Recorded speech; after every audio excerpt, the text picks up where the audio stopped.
leluhur kami, kalau tidak malu sama Allah, dapat memadamkan api neraka cuma dengan kelingking. Inna lillahi wa inna ilaihi raji'un. Kalau tadi menghina Nabi, sekarang menghina Allah subhanahu wa ta'ala. Lau anna Fatimah binti Muhammad saraqat laqatta'tu yadaha. Seandainya Fatimah binti Muhammad mencuri, aku sendiri akan memotong tangannya. Saking taatnya saya kepada Habib Sepuh tadi. 50 tahun saya tahan itu. Biar tidak gagal paham, harap tonton sampai selesai. Hadirin, baik saya ingin cerita saja bagaimana kronologi sehingga sampai saya kepada satu keyakinan hakul yakin bahwa Ba'alawi bukan keturunan Nabi sallallahu alaihi wasallam. Ini ceritanya panjang sekali. 50 tahun ke belakang. Waktu itu usia saya masih 20 tahun. Dan saya sudah tampil sebagai, ya katakanlah, penceramah muda.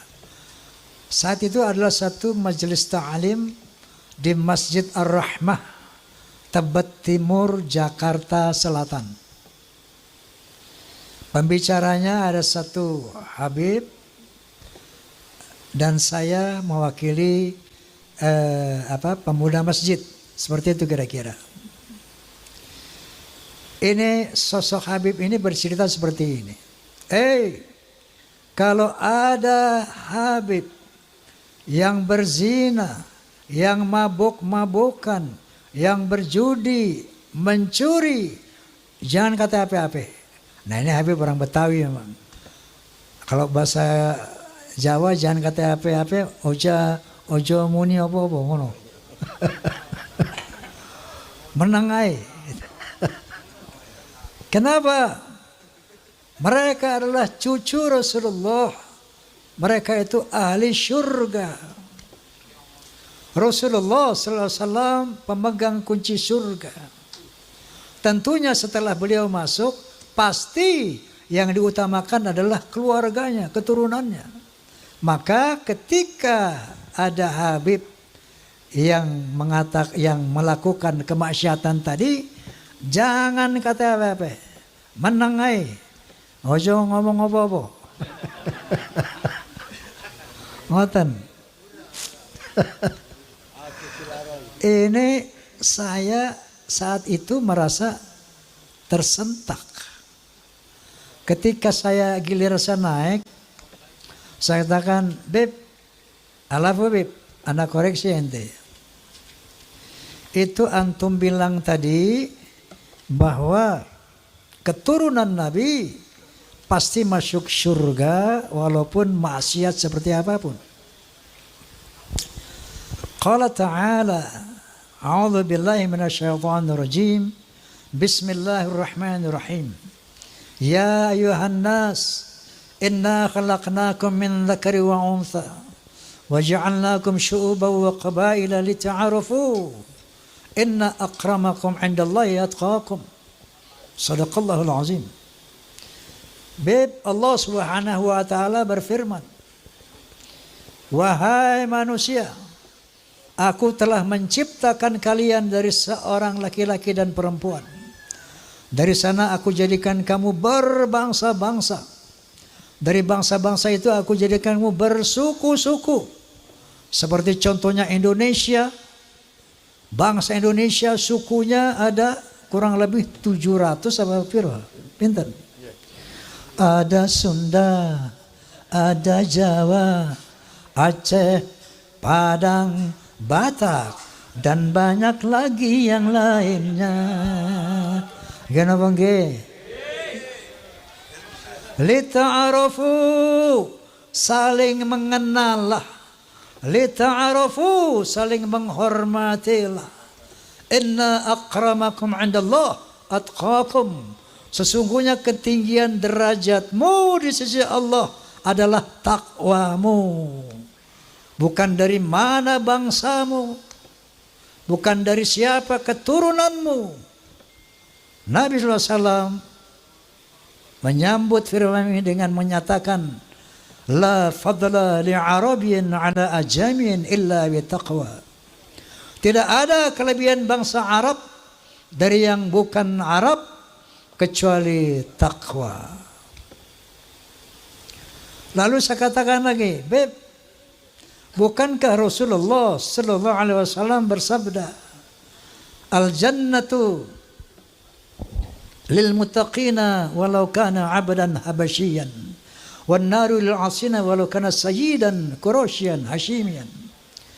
Surga itu untuk orang-orang yang bertakwa, walaupun dia budak dari bangsa Habsyi.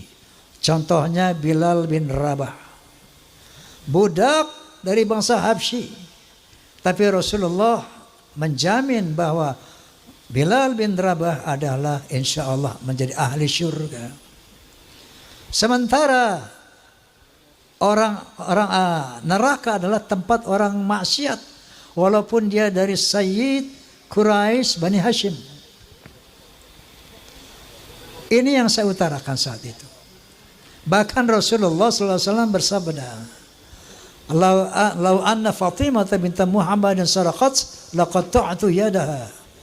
Seandainya Fatimah binti Muhammad mencuri, aku sendiri akan memotong tangannya. Artinya, Beb, saya katakan, tidak ada privilege, tidak ada keutamaan untuk turunan Nabi sekalipun. Rasulullah pernah mengadakan halaqah dengan para sahabat. Beliau bercerita, aku rindu kepada sampai sambil meneteskan air mata. Aku rindu dengan saudara-saudaraku. Aku rindu dengan saudara-saudaraku. Para beruntung, lebih beruntung, lebih beruntung, orang beruntung, lebih beruntung, lebih beruntung orang yang tidak pernah bertemu aku, enggak pernah melihat aku, tapi dia beriman kepadaku. Mereka itulah saudara-saudaraku. Allahumma salli ala Muhammad.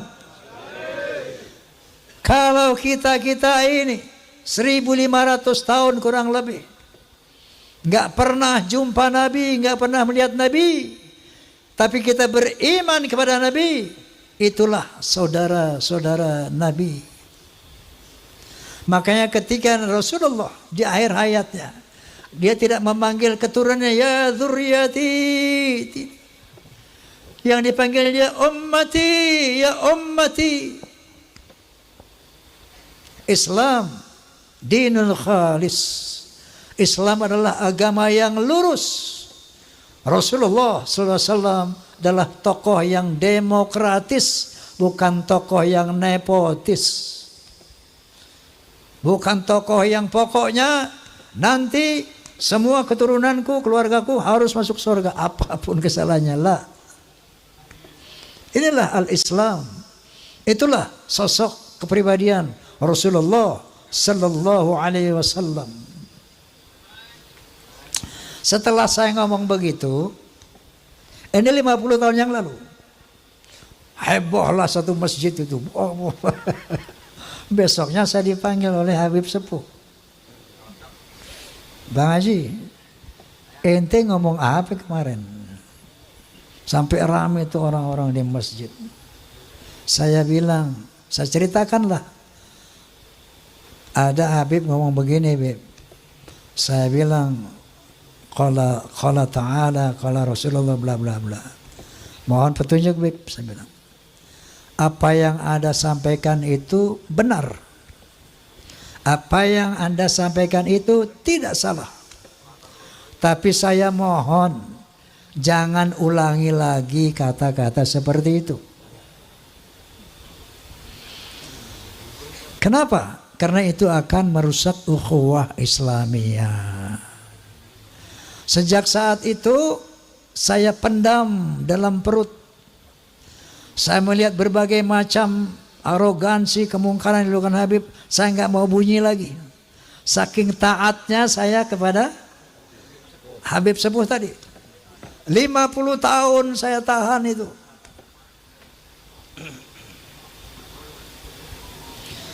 Sampai akhirnya muncul doktrin-doktrin yang tidak bisa diterima akal sehat dan sangat merusak akidah, saya pikir. Itu leluhur kami Al-Faqih Muqaddam, Mi'raj satu malam 70 kali. Astaghfirullahalazim. Rasulullah sallallahu alaihi wasallam hanya diizinkan Allah Mi'raj ke Sidratul Muntaha seumur hidup 1 kali. Ketika ada orang mengatakan bahwa moyang kami bisa Mi'raj 1 malam 70 kali, ini telah merendahkan Rasulullah, telah menghina Rasulullah sallallahu alaihi wasallam. Ada lagi berita-berita khurafat. Leluhur kami kalau tidak malu sama Allah dapat memadamkan api neraka cuma dengan kelingking. Inna lillahi wa inna ilaihi raji'un.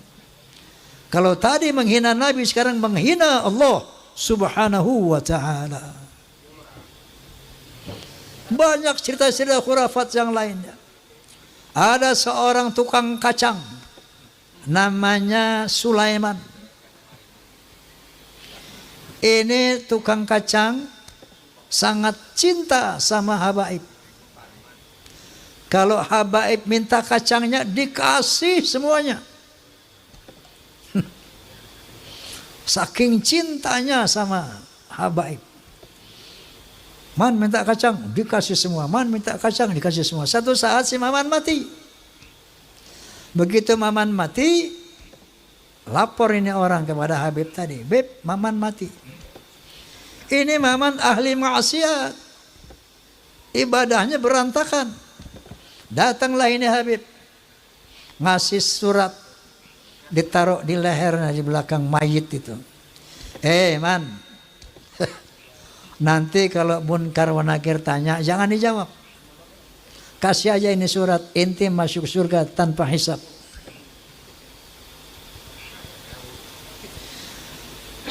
Banyak lagi cerita seperti itu. Leluhur mereka semuanya wali, bisa nurunkin emas dari langit. Yaman itu negeri paling miskin di Timur Tengah. Bagaimana kita percaya dia bisa turunin emas dari langit? Masya Allah, ini goyang apa?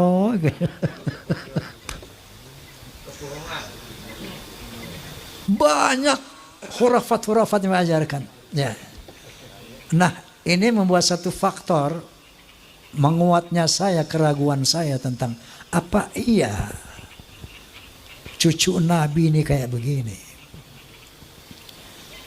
Muncullah baru tesis Kiai Haji Imaduddin Utsman Al-Bantani. Muncul apa beliau? Gus Abbas Cirebon Buntet. Saya enggak mengerti ilmu nasab. Tapi saya tidak bodoh-bodoh amat untuk meneliti apa yang diuraikan oleh Kiai Haji Imaduddin Utsman. Beliau bercerita di antaranya bahwa yang namanya Ahmad bin Isa, keturunan Rasulullah sallallahu alaihi wasallam, sejak abad ke-4, ke-5, ke-6, ke-7, ke-8 sampai 9 awal itu tercatat di dalam manuskrip kuno, hanya punya anak 3, yaitu Muhammad, Ali dan Hasan. Muhammad, Ali dan Hussein. Selama 550 tahun itu sejarah menulis itu.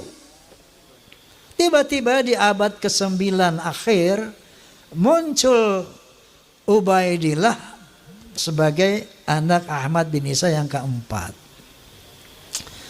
Enggak usah pinter-pinter amat untuk meneliti, untuk menerima hal ini.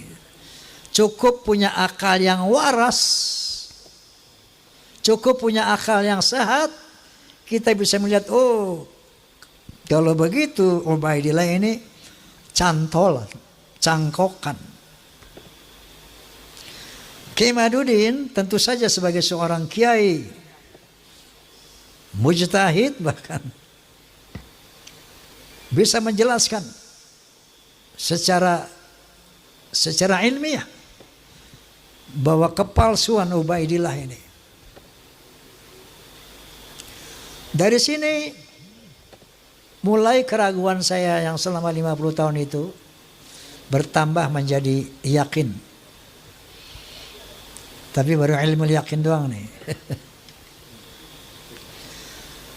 Saya undanglah Kiai Ahmad Dudi di podcast saya.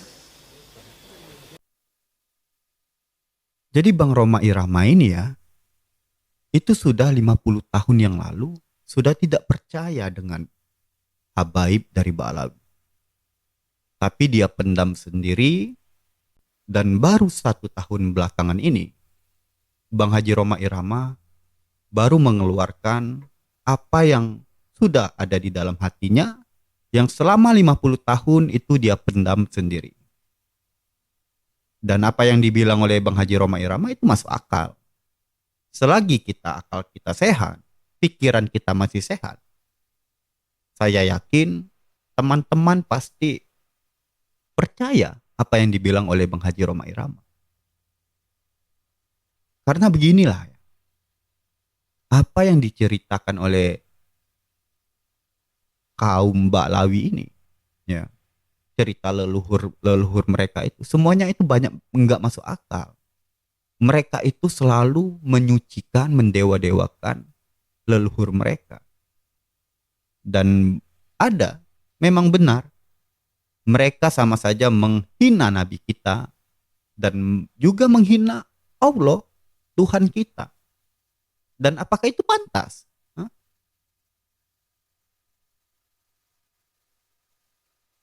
Saya salut sama Bang Haji Roma Irama. 50 tahun dia pendam, 50 tahun dia tahan. Karena apa? Karena dia masih menghargai Habib yang dulu. Tapi karena melihat sifat dan sikap arogan para Habib sekarang, makanya dia bersuara. Makanya dia berstatement. Makanya dia mengungkapkan semua apa yang ada di dalam hatinya. Dan kita harus bersyukur Bang Haji Roma Irama tergerak untuk mengungkap semuanya. Dan jujur ya, sebenarnya saya juga dari dulu saya percaya Habib, percaya. Tapi melihat tingkah laku mereka, melihat cara mereka, melihat arogan mereka, saya ada timbul rasa keraguan. Baru beberapa tahun, 5 tahun, 6 tahun, saya mencari data dan saya koreksi, dan ternyata ya memang betul. Orang ini sulit untuk percaya bahwa dia itu adalah keturunan dari Nabi Muhammad SAW. Nah, kemarin kan heboh ya. Kemarin heboh. Banyak masyarakat, banyak rakyat kita, banyak dari umat kita itu menyuruh para Habib ini melakukan tes DNA. Saya dukung saya. Tapi ternyata apa yang terjadi? Malahan orang dari kelompok mereka mengeluarkan fatwa bahwa tes DNA itu dilarang. Simpelnya tes DNA itu diharamkan. Kenapa? Apakah mereka takut?